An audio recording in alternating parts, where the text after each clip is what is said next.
The lollipop that changed everything. The morning sun filtered through the floor-to-ceiling windows of the penthouse apartment, casting long shadows across the marble floors. Marcus Wellington adjusted his Italian silk tie and glanced at his Rolex. 7:45 a.m. Another board meeting in an hour. Another day of billion-dollar decisions. But something was different this morning. A small figure stood in the middle of his pristine living room, holding a bright red lollipop in one yellow-gloved hand and a mop in the other. The child couldn't have been more than 6 years old, with curious brown eyes that seemed to hold a wisdom far beyond her years. "Who are you?" Marcus asked, his voice softer than he intended. "I'm Maya," the little girl replied, extending the lollipop toward him. "Mama says you look sad. Would you like some candy? It always makes me feel better." Marcus felt something crack inside his chest. A fissure in the carefully constructed walls he'd built over 37 years of climbing the corporate ladder, of sacrificing relationships for success, of choosing money over meaning. "Your mama?" he asked, noticing the woman in the blue cleaning uniform standing near the entrance, frozen in mortification.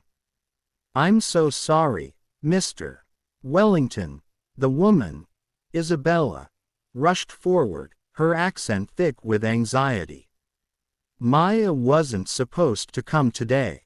The babysitter got sick, and I had nowhere else. Please, I'll leave right away." "I know it's against the rules." Marcus looked from Isabella's terrified face to Maya's innocent smile, still offering that lollipop like it was the most precious thing in the world. "It's fine," he heard himself say. "Let her stay." The words surprised him as much as they surprised Isabella. That morning changed the trajectory of Marcus Wellington's life, though he didn't know it yet. As Isabella worked through the apartment, Maya followed Marcus around like a small shadow. She asked questions about everything. Why he had so many rooms when he lived alone. Why all his furniture was white, doesn't it show dirt? Why he had 12 suits but they all looked the same to her. "Don't you have any toys?" she asked, peering into his office. "I have a basketball signed by Michael Jordan," he offered weakly. "Can you play with it?" "Well, no, it's for display." Maya wrinkled her nose. "That's silly. Toys are for playing." Her simple logic was devastating. At one point, while Isabella cleaned the kitchen, Maya climbed onto the leather couch beside Marcus as he reviewed quarterly reports on his laptop. "My mama cleans 17 houses every week," Maya announced proudly. "She works very, very hard." 17, Marcus repeated, doing the mental math. That was exhausting. Possibly even dangerous. "Sometimes she cries at night because her back hurts," Maya continued, swinging her legs. "But she says it's okay because she's doing it for me. So I can go to a good school someday and be someone important. Like you." The words hit Marcus like a physical blow. Someone important. Like him. He looked at this little girl in her worn purple sweatshirt and cleaning gloves she'd apparently put on to help her mother, and felt ashamed. When was the last time he'd thought about anyone but himself? When was the last time his wealth had meant anything beyond numbers in an account? "Maya," Isabella called from the kitchen. "Come here, mija. Stop bothering Mr. Wellington." "She's not bothering me," Marcus said, surprising himself again. Over the following weeks, Isabella and Maya became a fixture in Marcus's life.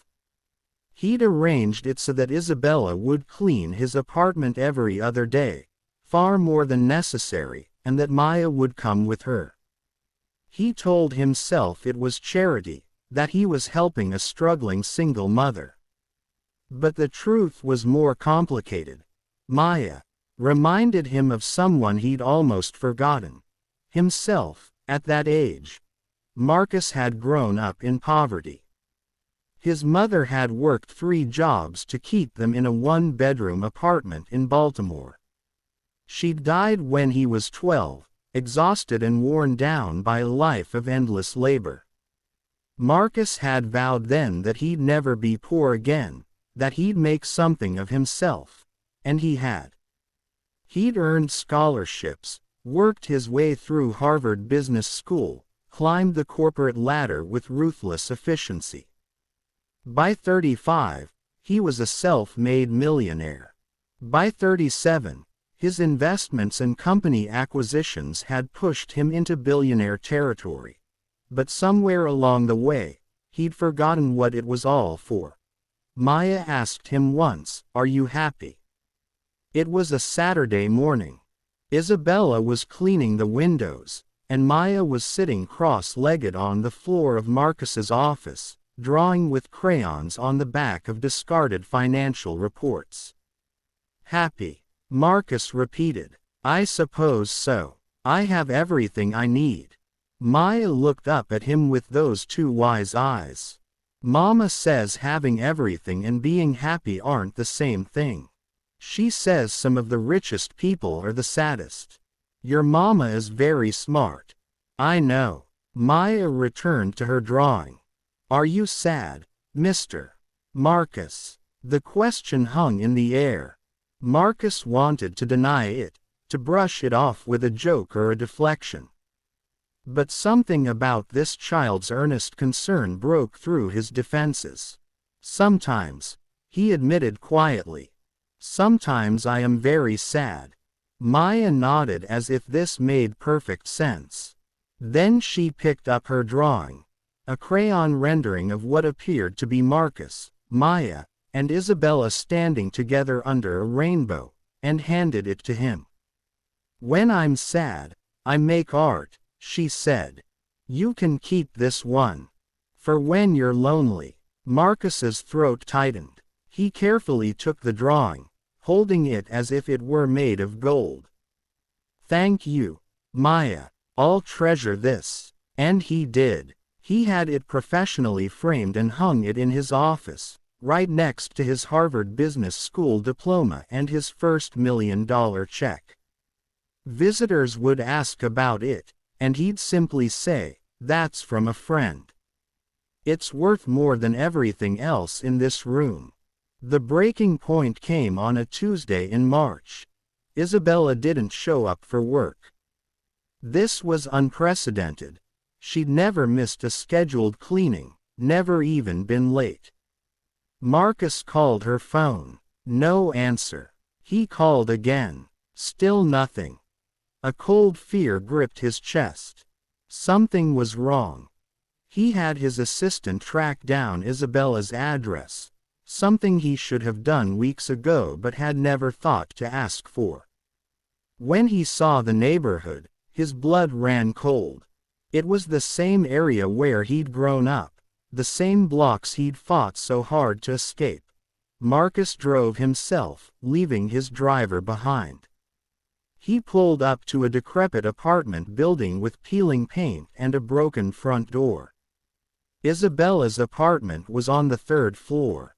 He could hear crying as he approached. He knocked. "Isabella, it's Marcus Wellington." The door opened a crack. Isabella's face was swollen from crying, her eyes red and exhausted. "Mr. Wellington, I'm sorry, I should have called. What happened?" She broke down completely, and the story came pouring out. Maya was sick, very sick. What they'd thought was a bad cold had turned into pneumonia. Isabella had taken her to the emergency room, but they'd sent her home with antibiotics and a bill for $3,000, money Isabella didn't have. The doctors said Maya needed to rest, to be monitored, but Isabella couldn't afford to miss work. She was behind on rent. The landlord was threatening eviction. "I don't know what to do," Isabella sobbed. I work so hard, Mr. Wellington. I work so hard, but it's never enough. And now my baby. Where is she? Marcus asked, quietly. Isabella led him to a tiny bedroom barely large enough for a twin bed.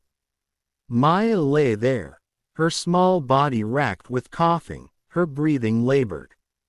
When she saw Marcus, she tried to smile. "Hi, Mr. Marcus," she whispered. "I'm sorry I can't come see you today." Something inside Marcus shattered completely.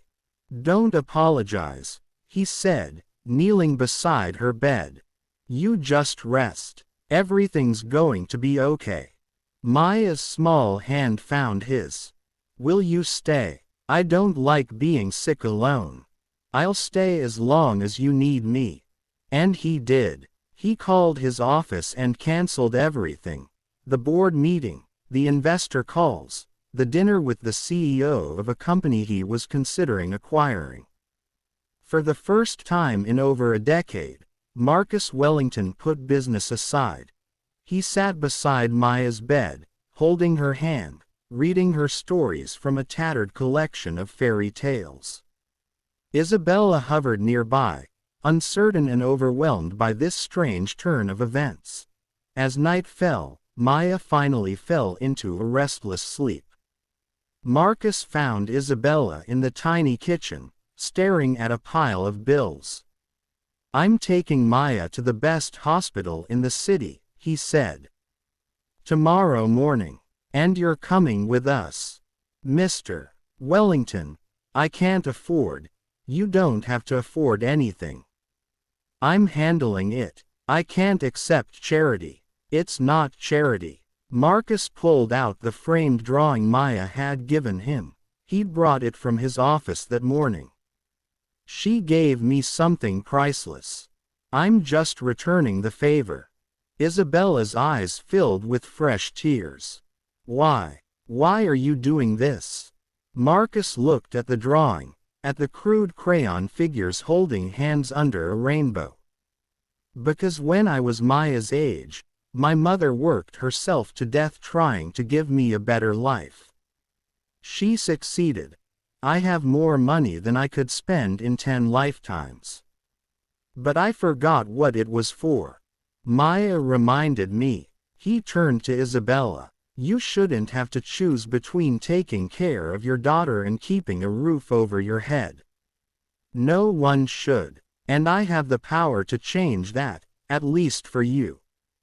So let me." The next morning, Marcus had Maya admitted to the best children's hospital in the state.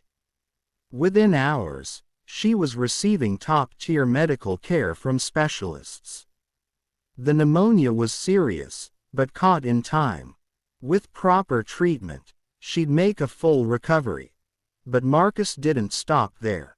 He paid off Isabella's rent, 6 months in advance.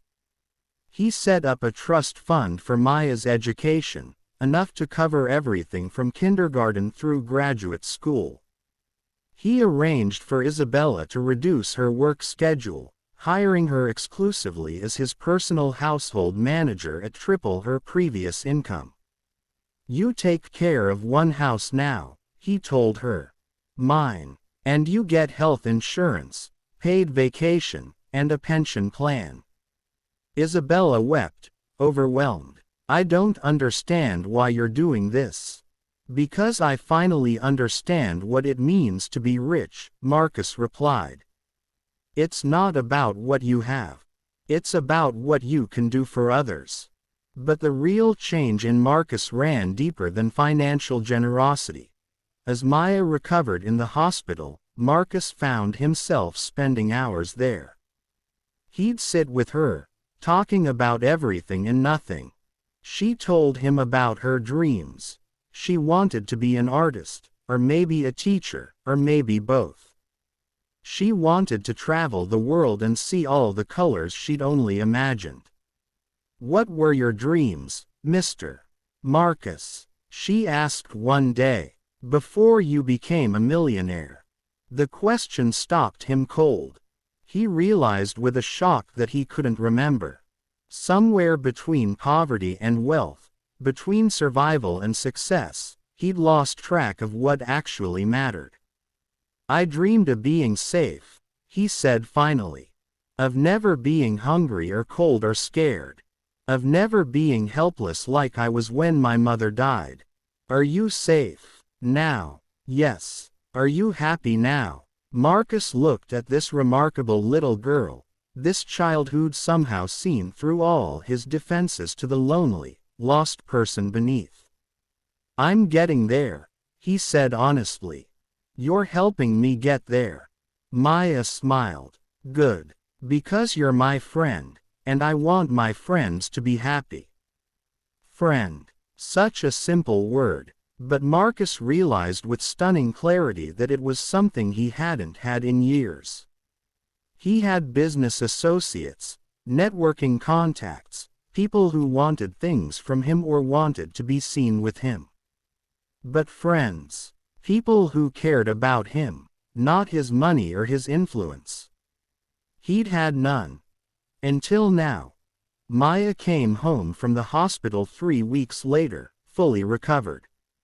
Marcus threw her a welcome home party in his penthouse, the first time he'd hosted anything that wasn't business related in over 5 years. There were balloons and streamers, a cake shaped like a rainbow, and presents wrapped in bright paper. Maya squealed with delight when she saw it all. "Is this really for me?" she kept asking.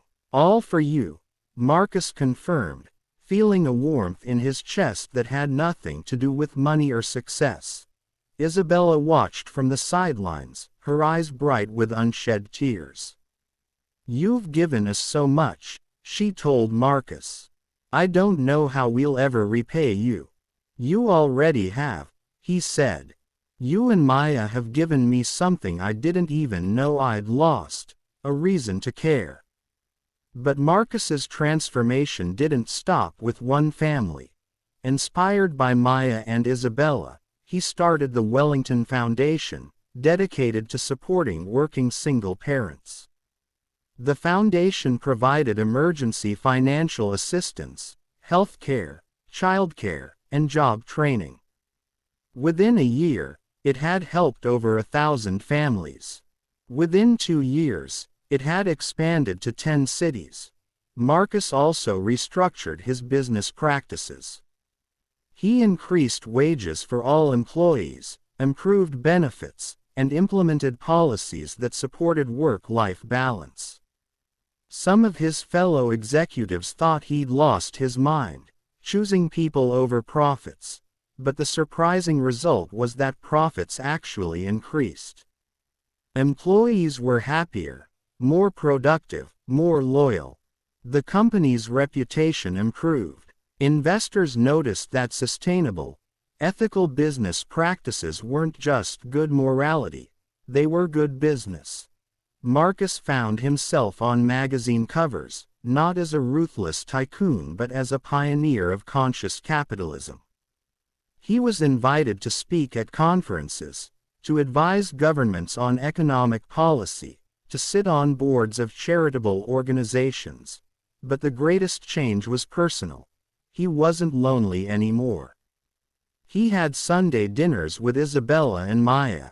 He attended Maya's school plays and art shows. He helped with homework and taught her how to ride a bike. He became, in all the ways that mattered, part of their family. And for the first time since his mother's death 25 years earlier, Marcus felt like he belonged somewhere.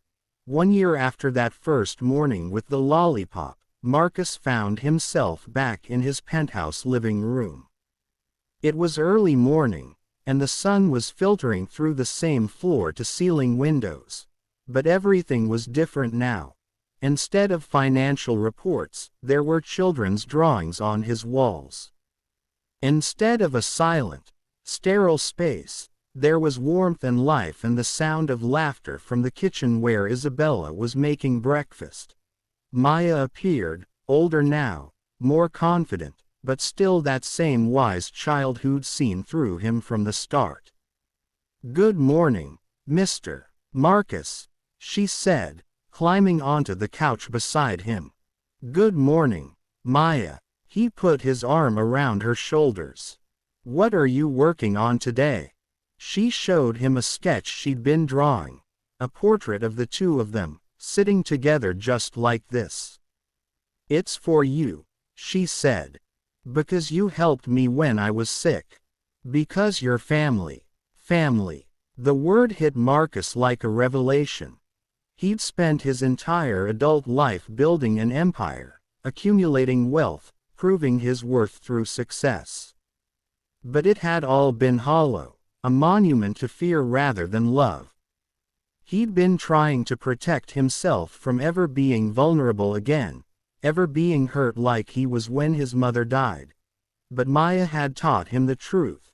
You can't protect yourself from pain without also cutting yourself off from joy. You can't have walls without also having a prison. "Thank you, Maya," he said, his voice thick with emotion. "For everything. For saving my life." She looked confused. "But you saved mine. When I was sick." "No," Marcus said gently. "You saved mine long before that. You reminded me what it means to be human. To care about someone beyond yourself. To find purpose beyond profit." Maya thought about this, then smiled. "So we saved each other." "Yes," Marcus agreed. "We saved each other." That afternoon, Marcus sat in his office, looking at the two portraits Maya had drawn. The first, from a year ago, and the new one she'd just given him. In the first drawing, the three figures stood separate under a rainbow. In the new drawing, they were embracing, a real family. It struck him how much can change in a year. How a single moment of kindness, a simple offer of a lollipop from a child's hand, can redirect the entire course of a life. He thought about his mother, wondered what she would think of the man he'd become. For so long, he'd thought making money would honor her memory, prove that her sacrifice hadn't been in vain. But now he understood that she hadn't worked herself to death so he could be wealthy. She'd done it so he could be happy. So he could have opportunities. So he could make a difference in the world. And finally, he was doing that. Marcus pulled out his phone and called his lawyer. "I want to set up a new scholarship program," he said. "For kids whose parents are working multiple jobs. Full ride, tuition, room and board, everything. Start with 20 kids this year. Scale up from there." After he hung up, he sat quietly, feeling something unfamiliar but wonderful. Peace. There was a knock on his door. Maya peeked in. "Can I do my homework in here? Mama's making dinner, and the kitchen table is all messy." "Of course," Marcus said, clearing space on his desk. "What subject?" "Social studies. We're supposed to write about someone who inspires us." "Who are you writing about?" Maya looked at him seriously. "You, Mr. Marcus. Because you were sad and alone, but you let us help you. That takes courage, to let people in when you're scared." Marcus felt tears prick his eyes. "I think I should be writing about you," he said softly. "Why?" "Because you saw someone who had everything and recognized that he had nothing. And you shared what little you had. A lollipop, a smile, your kindness. That's the real courage, Maya. Giving when you have so little. I only learned to give after I had everything." Maya considered this, then shrugged with the easy wisdom of childhood. "I think maybe we all learn at different times. The important thing is that we learn." Years later, Marcus Wellington would look back on his life and divide it into two parts. Before the lollipop and after. Before, he'd been successful but empty, rich but poor in all the ways that mattered. After, he'd found purpose, family, and joy. Maya grew up to be an artist and a teacher, just as she'd dreamed. She opened a free art school in the neighborhood where she'd grown up, giving kids like her younger self a chance to create, to dream, to imagine a better future. Marcus funded it, of course, but Maya ran it, pouring her heart into every child who walked through the doors. Isabella eventually retired from cleaning altogether and became the director of the Wellington Foundation, using her lived experience to help it truly meet the needs of struggling families. And Marcus, he continued building his business empire, but with a different philosophy. Every decision was filtered through a simple question Maya had taught him to ask: does this make the world better? Sometimes the answer was no, and he'd walk away from deals that would have made him richer but would have hurt people or communities. Other times, the answer was yes, and he'd invest not just money but passion and time into ventures that created real positive change. The penthouse that had once been a sterile showcase became a home full of life and laughter. There were more Sunday dinners, birthday parties, holiday celebrations. Marcus never married, never had children of his own, but he became a beloved uncle to Maya and a cherished friend to dozens of families his foundation helped. On his 50th birthday, Isabella and Maya threw him a surprise party. The penthouse was filled with people, employees whose lives he'd changed, families the foundation had helped, friends he'd made in his new life of purpose and connection. As Marcus looked around the room, he felt overwhelmed with gratitude. This, he thought, this is what wealth is for. Not the cars or the watches or the second homes. But this, the ability to bring people together, to create joy, to make a difference in lives that matter. Maya found him on the balcony, looking out at the city lights. "Happy birthday, Mr. Marcus," she said, standing beside him. "Thank you, sweetheart." He put his arm around her shoulders, as he'd done so many times over the years. "Do you remember that first day?" she asked. "When I offered you a lollipop?" "Every detail," Marcus said. "It was the best and worst morning of my life." "Why worst?" "Because I realized how lost I'd become. How far I'd drifted from anything that mattered." "And why best?" Marcus smiled. "Because I found my way back. Because a wise little girl in yellow gloves showed me what really matters." Maya leaned her head against his shoulder. "I'm glad I met you, Mr. Marcus." "I'm glad you met me too, Maya. You saved my life." "We saved each other," she corrected, echoing her words from years ago. "That's what families do. Families." The word still moved him, still filled him with a warmth that had nothing to do with money or success and everything to do with love. In the end, Marcus Wellington learned what so many people spend their whole lives trying to understand: that wealth without purpose is just numbers on a page, that success without connection is just loneliness in expensive clothes, and that the most valuable things in life, love, family, purpose, joy, can't be bought with any amount of money. But they can be found in the most unexpected places. Sometimes in a child's smile. Sometimes in a simple act of kindness. Sometimes in a lollipop offered by a little girl in yellow gloves who saw not a millionaire, but just a sad man who needed a friend. And that made all the difference. The moral of this story: true wealth is not measured in money, but in the lives we touch and the love we share. The richest person is not the one who has the most, but the one who needs the least to be happy, and who gives the most to help others find their own happiness.